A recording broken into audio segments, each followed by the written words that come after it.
So welcome everyone to H Powerhouse. And I'm Joyce. I'm a photographer, film producer, and podcaster. Very excited to be partnering with Ancient. Co-hosting with me is Nicole, founder of Ancient NFT, beautiful collection, artwork by Mr. Hike. And joining us today is our guest, Isabel Lanz, a CMO of Quoth.ai.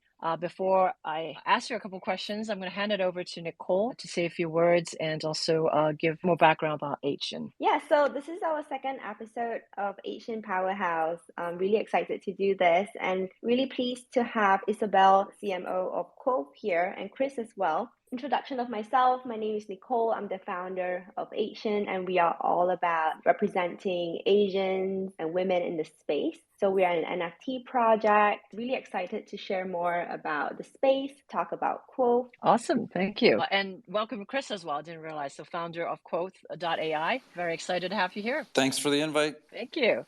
So maybe you can start off in terms of letting us know a bit of background about Quoth. What can we expect from the platform, and how did you start it? Wow, it's been a long journey.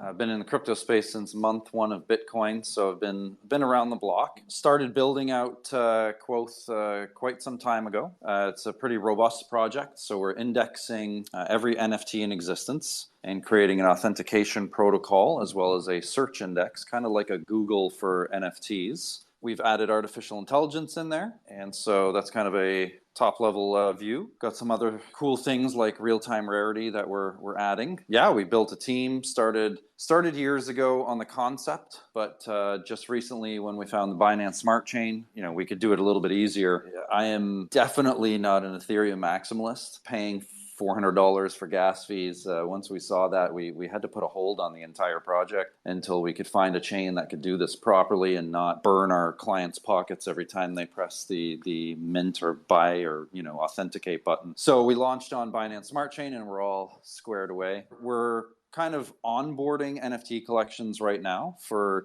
our beta testing. And what that does is it trains our AI and our neural nets to do deep learning our search queries. And that's going to help spin up a whole different aspect of NFT kind of research. And that's kind of the gist of the platform, is that anybody that's a newbie or an advanced NFT trader can come to our platform, semantically type in what they're looking for if they want to do it that way real quick, like HN black background. And all of your NFT collection backgrounds will pop up right away instead of going through the filter system, which will still be there. But you could just find anything. If you're looking for a blue cat NFT and you want to find the best blue cat NFT in the world and buy it, you can just semantically type it in and our algorithm will pull all the relevant blue cat NFTs and put them in order of relevance, and you can sift through them nice and easily, just as you would on a Google search. So that's kind of what we're up to over here. Yeah, working real hard, and we got a long road ahead, but we're building it one block and one partner at a time.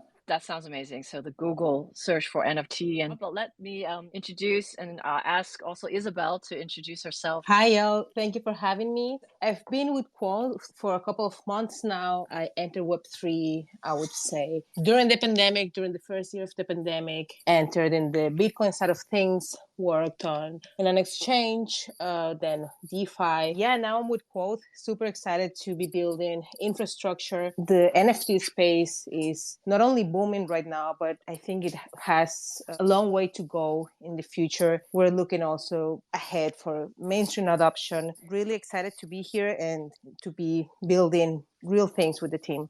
Earlier, I think you mentioned it's in beta testing, that a lot of the information is kind of learning from, real life NFT collections and partner information. So I know Asian obviously is one of the partner collection on your platform. Chris, can you explain a little bit more how that works and like how long does it take to then get to a majority of all the NFT collections out there? Yeah, so we're just doing a deep dive learn and training that machine learning, as I mentioned earlier. And as we onboard select NFT partnerships, that NFT collection will open up to that NFT community, and rewards and NFTs will be given for the community that helps train our neural nets. So it's a pretty simple process. There's a little frown face or a smiley face on the NFT collection that you have, and as they type in anything, so if they type in HN black background, HN green hair, whatever that somebody wants to search for, they can start training the neural nets. And as those NFTs come up, some of them are going to be wrong. and you have to put the little frowny face on. Rewards will be given for community members that do it frequently and do it accurately, and our system can track that. And after a 3 or 4 day open beta or closed beta process, we round up the statistics and we say this wallet is the most active and most accurate. You're given X NFT and X amount of Quoth token, and so on and so forth. So it's a fairly easy concept on the closed beta. Once we finalize all our closed betas, probably in about a month, then we'll open the public-facing MVP up. Anybody can jump on the protocol, do some search, do some rarity, and we start to build the bells and whistles on top of that, which I can explain a little bit later as we go through this of what is to come down the road, which is just amazing tools for the NFT community. Wow. And it's all the chains, right? As I understand. So it's not just the ETH NFTs, but all different blockchains into this search engine. Yeah, we're starting with Ether and EVM compatible on OpenSea, and then the rest come real easy. I mean, there's a lot of NFTs out there, and we're indexing every single one of them on every chain, but we're starting with the most relevant stuff. And it's usually, the top 100 collections or top 500 collections on OpenSea. And then we kind of just narrow it down from there and then hit everything all at once after that on Binance Chain, Phantom, Avalanche, Matic, and our roadmap kind of goes through which chains are going to be hit after that. So it's a pretty straightforward process. There's not a ton of NFTs on those other chains, so that spins up real quick. That is actually really interesting, like when I found out about Quoth, because to me, I do buy a lot of NFTs, and most of my NFTs, I would tend to look for like the pink tones because I do love pink. I would imagine if this is a tool that is handy that I can just jump on and go search like pink, pastel, or like yellow background NFT, and then all of them will pop up. It's going to save me so much time. So this is something really cool. It's just that, so will it be like a manual process? So you would ask your members to go and look at other NFT projects and be like, okay, go and select pink background and report it back to me, things like that. Then you need to put it into the system. Is that how it is? Correct. Yeah, right now That's it's a manual process.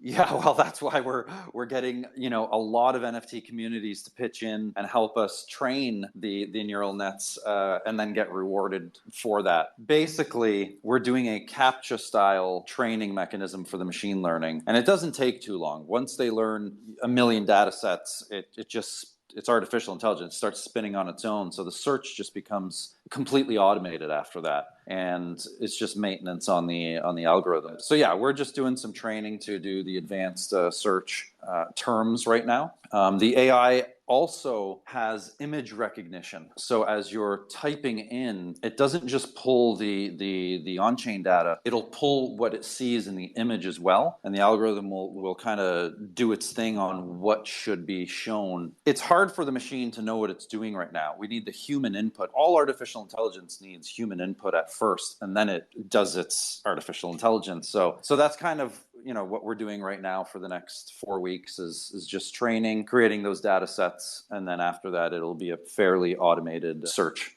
Well, that is a really interesting concept.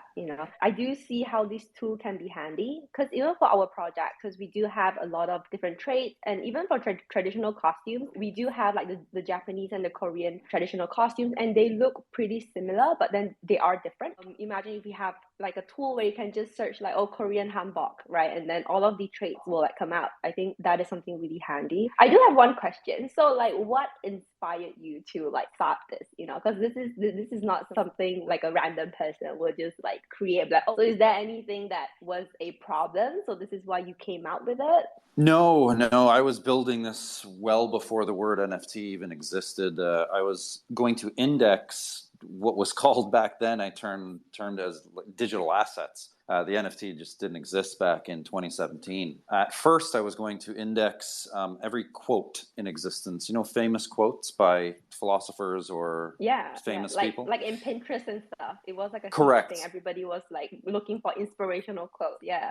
Exactly. And where I got the inspiration was I was at university. The quote as social media gained popularity, the quote accuracy just went to hell and back. There is so many misquotes out there and so many misauthored quotes out there. It's crazy. And there's hundreds of millions of quotes. At first, I was going to index all the quotes in existence to help academia out. And as the ether gas fees went from, this is going to date me a little bit, 20 cents. We were working on a business model of 20-cent ether gas. A lot of you probably don't even know what I'm talking about right now. 20-cent ether gas overnight spiked to $2. And we were like, this is dead. Crypto's dead. Ethereum's dead. This is not going to work. Nobody can run a business on $2 gas fees. And we shelved the project. Not until Binance Smart Chain came along with the free gas. Then we came back online and said, okay, wait a minute. There's a new thing called an NFT right now that's going to be way more popular than indexing every quote in existence. Let's index all the NFTs first and then move into academia on a roadmap. So that's kind of the progression of how we chose NFTs. I've just been in the space so long, it kind of just went in that direction. I'm a huge NFT degen. I got NFTs everywhere. I love the space. That's kind of where the passion comes from, building this team in and around NFTs. And just right now, there's a huge gap for this product. I mean, there just doesn't exist out there. It's a very fragmented industry. You know, there's rarity tools, regular Google search that you can try to search NFTs. Then there's OpenSea, which you can only search collections. It's a very uneven playing field, and you got to go to different places to get your information. So what we're building is one authentication protocol that does it all. And when we have that index, we will be able to stop all the scams. That's a huge one. And the frauds, because there's so many frauds on OpenSea right now that OpenSea doesn't even care anymore. There's 20,000, NFTs being minted an hour on OpenSea. It might even be more now or less. I'm not sure, but that's what our data pulled. They don't have the resources or team, which is crazy because they're a $1 billion company, to try to stop this automatically. So we're building our API authenticator to say, this NFT is original or this NFT is a fraud. So it's really going to help a lot of people buy NFTs that can't really do the research and don't have time to do the research to see if it's real. And that's another huge aspect of the Quoth protocol is the authenticator. A newbie coming in this space can get scammed so easily by getting sold a fraud. Even OTC trade 2 weeks ago, I don't know if you saw that, a Bored Ape owner, they did an OTC trade deal and he got scammed. $500,000 of his Bored Apes he traded to another guy. It was a scam. The scammer just basically photoshopped a check mark over the picture, and the guy didn't do any research on chain, nothing. And he sent him all his Bored Apes and they got scammed. It still exists, and we're here to bridge that solution to really stop this problem, because there's nothing out there that exists right now to stopping this scam and fraud problem as well. No, that's amazing. Because I was going to say, as well, at any level, right? As a newbie, I only joined about 2 months ago in the space. And yeah, you just have to be so careful, so diligent. Right? So everything's like, oh my God, what's going on? I'm going to read through the Discord and people putting notes. And luckily, a lot of people are very nice. At least they put notes and say, hey, do this. Or all the collections will have a section to say, okay, how do you avoid scam? Basic level, right? No, this is amazing to know that, you're doing this and there's a central place to be able to kind of look for that information, have it authenticated and check it out. So maybe you can explain a little bit more. How does that happen, and how could you, how does it catalog all that information and really kind of give that authentication? Is it going to be a scoring system? How would a user see it quickly, I guess, that this is the right one I'm buying?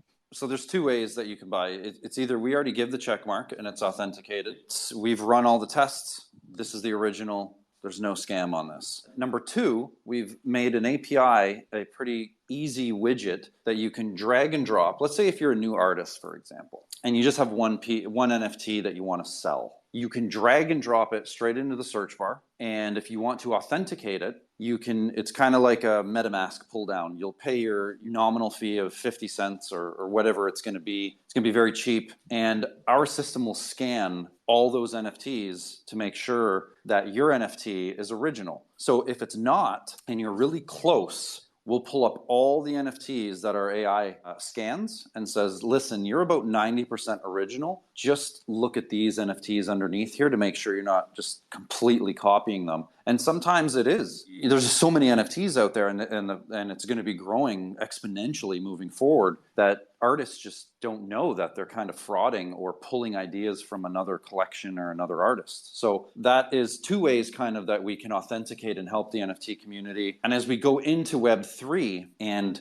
start to authenticate everything, So any NFT in existence will be on our index. And if you're a musician, for example, you can upload your MP3. If it passes our authentication process, that gives you pretty good confidence that you can now take it to either, well, if you're going to go the record label way, or you can sell your NFT as an original art piece. You won't have any copyright infringement or trademark infringements legally. We're creating the base framework right now, the infrastructure of just the base JPEGs. You know, NFTs are moving in a totally crazy speed and direction into the real world already. Like we've been talking with the largest 3D printer manufacturer in the world. They have 150,000 3D printers around the world, and they're changing all their blueprints to NFTs, but there's no infrastructure. There's no authenticator to authenticate that those are in fact the original copies as they transfer and the new owner agrees to buy them. Just to give you, some insight on some real world applications that's already happening in the NFT space. That's kind of a cool one that we've come across and kind of partnered with. That's amazing. Yeah, I'm so looking forward to this. And yeah, that is, I feel like that is really, really, really cool to know, because our project, we have sold out like 3 months ago, and until today we haven't gotten verified. We have submitted like a few times, and because there is so many other fake collections on OpenSea, because we are not verified, it's really hard, because people do get scammed, and then most of the time they will like DM us and let us know, and then we just feel really bad and sorry. So definitely, if you guys can provide that kind of service in the market where you can authenticate projects, then that would solve so many issues. Also, a really crazy thing is that we had a bespoke collection on OpenSea and they actually took it down. We have no idea why, but now we had to manually mint it up. Like OpenSea, can be quite insane sometimes. Wow, that's crazy. I didn't know that. Yeah. You're at the mercy of the marketplaces. We're kind of the conduit to try to make it authenticate, faster. If you're an unverified NFT collection, it's probably hindering sales, because the trust factor is just, newbies are just, it's hard for them to press that buy button. It's an unverified collection, right? Could be a scam. So we're here to try to bridge that gap and build some confidence in and around, collections and the entire NFT space, because, there is a lot of fraud. OpenSea does certain things because of fraud, but they also do things for no reason that nobody can explain. And it hurts, just like you said, you got to do that all over again. It is what it is. This is where we are in the NFT space right now. We're so early. We see all these little gaps and all these little things that you speak of coming down the roadmap. It's not going to be right away. Google wasn't built in 3 months, so we're in the same spot. We got to take our chunks and build them out as the demand comes in. Yeah, we plan on building some pretty cool stuff. Like, I don't have the time during the day. Well, I sit on our protocol looking at rarity now, because we've come up with a different rarity score than all the other ones. And this is a conversation that we're going to start to circulate in the NFT community, is who are you really trusting for NFT rarity scores? We've come to the conclusion that, Rarity Tools, Rarity Sniper, all them Sniffer, they all have different rarity, which is crazy, because rarity is somewhat 99.99% mathematical. It should not be a discussion of why are certain traits or certain collections different on one site than the other. And we have come in with a very PhD mathematical approach to this, and we're coming up with our own rarity that's different. But as you dig down into the middle of the pack, rarity is jumping all over the place across the board with all these different sites. So we looked into this and said, wait a minute,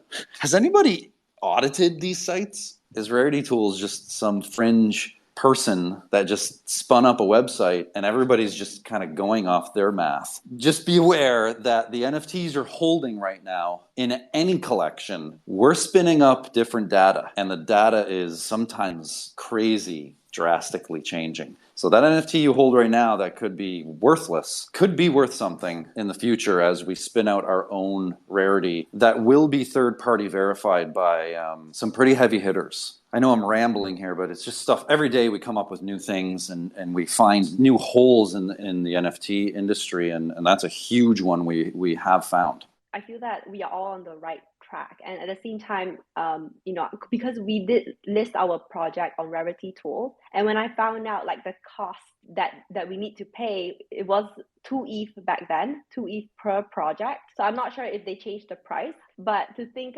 of like $6,000 just to be listed among like an upcoming list, it's a lot of money. So that is also something that I feel that needs to be changed, because it's literally just putting us up on like a listed project and obviously overcharging. Yeah. So we're doing free listing in Rarity. The reason for that is at this point we have to, because we're scanning the blockchain 24 hours a day. The AI is scanning it. So if there's a new set of NFTs out there, we have to index it or else it doesn't exist, right? So we can do Rarity Score within about 1 to 2 hours of mint and list it immediately for collections. And as the automated process gets better and better as we move into the summer and fall, it'll just be an automatic kind of process. We're kind of looking at Rarity tools and Rarity Cipher as like the Yahoo of 1998. I don't know how old you women are, but I was around in 1998 searching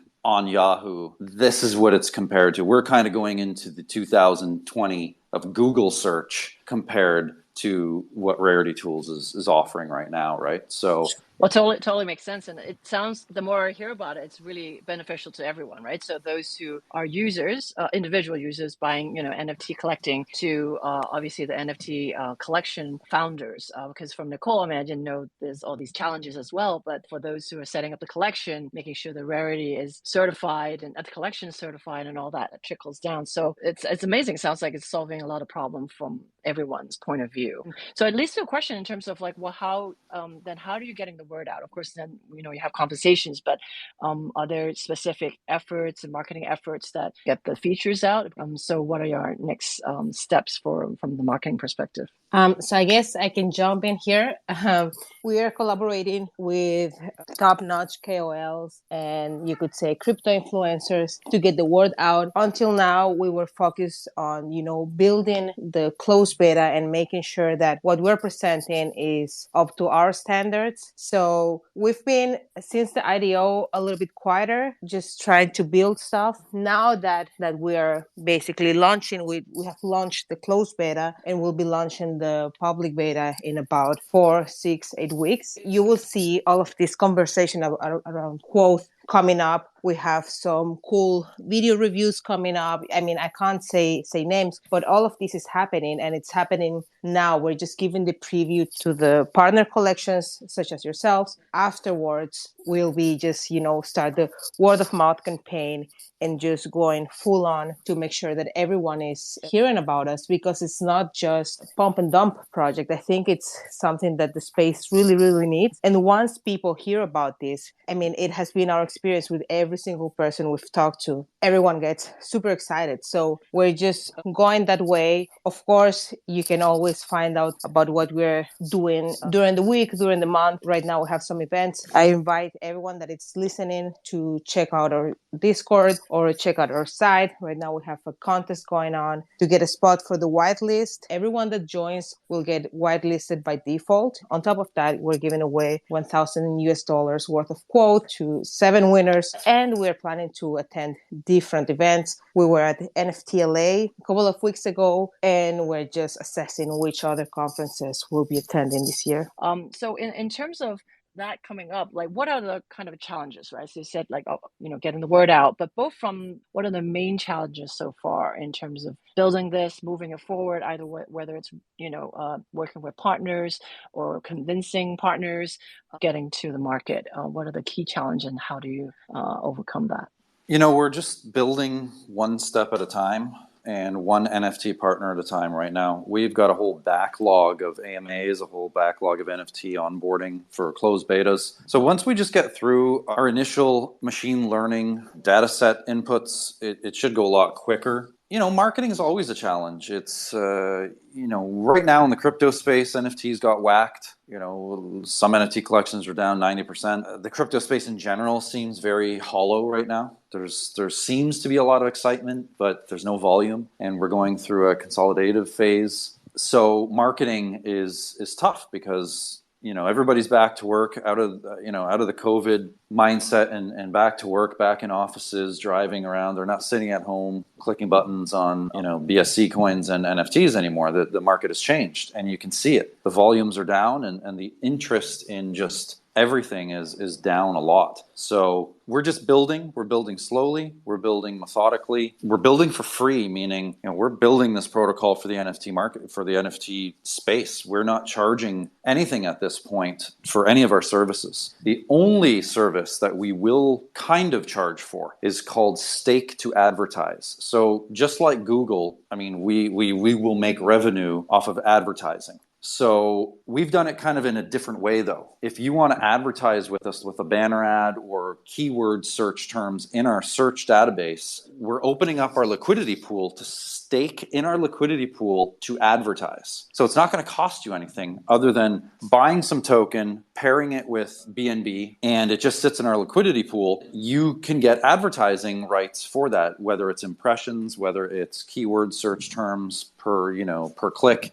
And we're kind of building out an advertising model, that'll still help the NFT community greatly. Because this model is pretty cool. Say you're a new artist and you just have a couple pieces of artwork that you want to get in front of people. We are offering the cheapest possible advertising known in the NFT space right now. If you want to tie up the search term, let's say you built a blue cat again. You think you just made the best blue cat NFT in existence, but you're just a nobody, right? You just started, you're just a starving artist, and you have no idea how to market, you have no idea how to do any of that stuff. You can now come to Quoth, stake for extremely small amount of money. We're talking like sometimes dollars for the keywords that you want. If somebody searches blue cat NFT, yours will come up first for pennies on the dollar, and you could sell your NFT because of that advertising technique. So it's not really out there in the marketplace right now. We're just building and building and building in this kind of lull of the NFT time zone right now, waiting for the next bull run. And we have challenges. We had the biggest challenge a month ago when we launched our token. We launched our token the day of the Russian invasion. So it's like we've spent all this marketing money, for our launch. We had two great launch partners, Oxbow and Red Kite. Huge attention. It was supposed to be the launch of 2022, and it was completely muted. Everybody was watching the Russian invasion. We completely lost our launch, and 5 days later, crypto came back on and things started to get better, but we lost our launch. And that's a huge challenge because as a company, you're supposed to make a bunch of, you're supposed to make some money on the launch and get a lot of eyeballs on the launch. And we didn't get anything. We were muted by, what seems to be the start of the Third World War or just the war in general. And we got caught up in that. On top of that, if any entrepreneurs are listening, imagine that a war breaks out. You just launched your project the day of. Nobody sees your project. On top of that, all your devs, 15 of them, 7 on the AI side and 8 on the front end Solidity and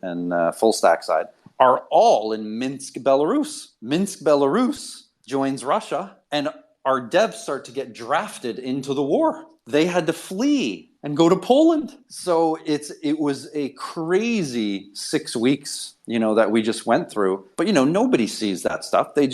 People just say, hey, when's the protocol coming? When's all the bells and whistles coming? When's the index coming? But nobody sees all this stuff in the background, which are normal business challenges. So if you're asking about challenges, we had the hugest challenge in the last month, the day of launch. And we conquered it. The guys are safe and sound in Poland. And we're starting to build out what we wanted to build out. Just a little bit delayed. Wow, that is a major challenge, and I'm glad everyone's safe on your team. And I guess just like an entrepreneur, you guys are powering through and move on, right? Move forward and continue building. So that's great to hear as well. But will you be doing another launch? Yeah, we're kind of just doing our mini launches, with our NFT collections, the closed beta launches. We're just onboarding, one community at a time. And the great thing about what we're doing is it gives the rewards to the community. They know how to navigate our protocol. And eventually, nobody's going to go back to the current sites out there for their rarity. It's all going to be fenced in with our protocol. We're just going to build it one community at a time.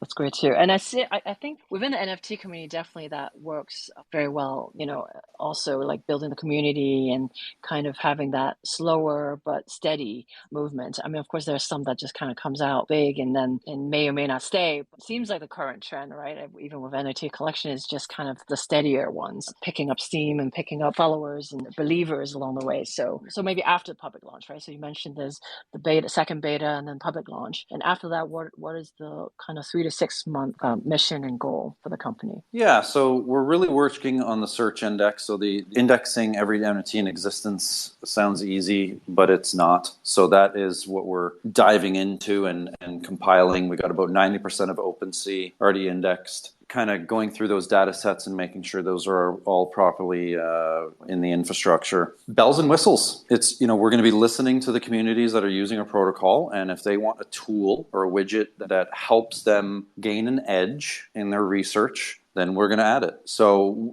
all these conversations that we have right now, the other day we had a Basefish Mafia, their community were like, I work all day, I don't have time to check. Can you send us an SMS? If the floor or a certain NFT that we choose goes below my price target, can you send me an SMS? So we're taking all these ideas and then we're going to slowly put them into the roadmap and build them out. Another one was, listen, I don't want to do any research. I don't have time to sit in front of your platform and scroll through thousands of NFT collections and try to find the best one. I don't know what I'm doing. Listen to this, Alpha. Can you just give me a button where it says buy the most undervalued NFT? You click the button and it just buys it. It opens your MetaMask and it buys. It doesn't even care what collection it is. Our algorithm will tell you, yep, right now, based on current trends, buying and selling and listings, this is what you should buy. So we're building those easy kind of newbie buttons. We're taking all the examples of what we hear on every AMA and putting them on that roadmap to make the experience easier, make it better. And at the end of the day, we just want to buy NFTs that are great art, great utility, and hopefully that NFT goes up in value if that's what you're after. Some people aren't after that, and that's cool. You just want to buy the best art piece. That's cool. A lot of speculators in the space just want to snipe stuff quicker than anyone else. And we are going to be building tools for everybody. That is really exciting. If you have that tool, I would definitely use it. That would save so much time, because there are times where I just had to open 10 to 20 tabs just to compare each project and be like, okay, what is good to buy? We don't have enough of these tools out there in the market, and there is so many people buying NFTs every day, and it takes up so much time, so much research that you need to do, not just to find like good ones that are kind of on discount or undervalued, right? But you will need to kind of vet and see which one is the legit one. And then, with OpenSea, they don't verify all projects. It makes things even harder. So this is really exciting, really excited to be partnered with you. Hopefully we can have the tools out there where our members can just go to Quoth and just search just traits of pink background, and all these will come out. It will definitely save everyone so much time. Yeah, that's what we're here to do. And just talk to Isabel after. We'll get you set up for a closed beta and get this to your community. Help us spin up some data, and we're good to go. Yeah, looking forward for it. We would love to hear from anybody listening right now if they're looking for a certain widget or something in the NFT space that's not there that we could help, implement and make their lives easier. If anybody's been itching to ask us anything, I would love to hear from one of your listeners.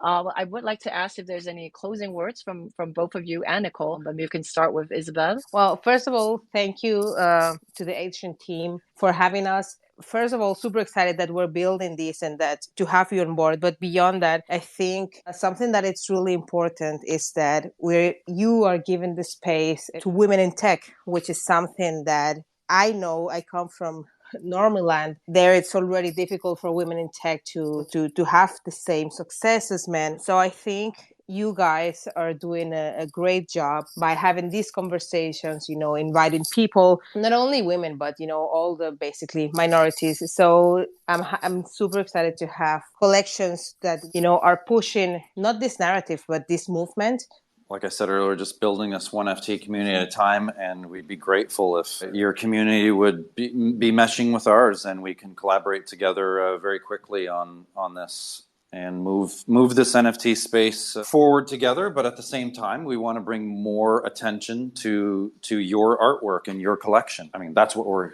ultimately here for, is to get more eyeballs on your collection so more people hold your NFTs and grow your community as well. So grateful to have us on. We thank you very much. And again, if there's any questions or anything, come into our Discord. We've got a biz dev team. If you know of any other NFT collections that think they could benefit from a closed beta or a partnership, just ping us in Discord and get us in touch with them, and we will take on everybody all at once. Really happy to have Isabel and Chris here. I think not a lot of people realize that whatever that we're doing right now, we're actually laying the stepping stone, like the foundation for the future. So this is a really exciting space. And I do agree with Chris is that, sometimes people ask like, what are you going to do next? What are you going to do like 3 to 6 months or a year? And most of the time I feel that because this space is so new, we don't know. I feel that even for myself, every day I'm just taking things one step at a time, just listening to the community and really listening to what people want. So I think that is a good mindset. That's why even for our project, we don't really have like a roadmap to follow, because I feel that if we want to succeed, we will need to be fluid. We will need to be able to kind of adapt to changes. You will never know what will be the big thing next month, and we will need to adapt to that. Quoth, because I do foresee that this will be huge. Tools like Awesome. Thank you so much. It's amazing. Thanks, collection, everybody. So I think you will be able to find something, and looking forward to Quoth when it comes out too, and testing the beta, of course. So thank you so much, and thanks everyone for staying.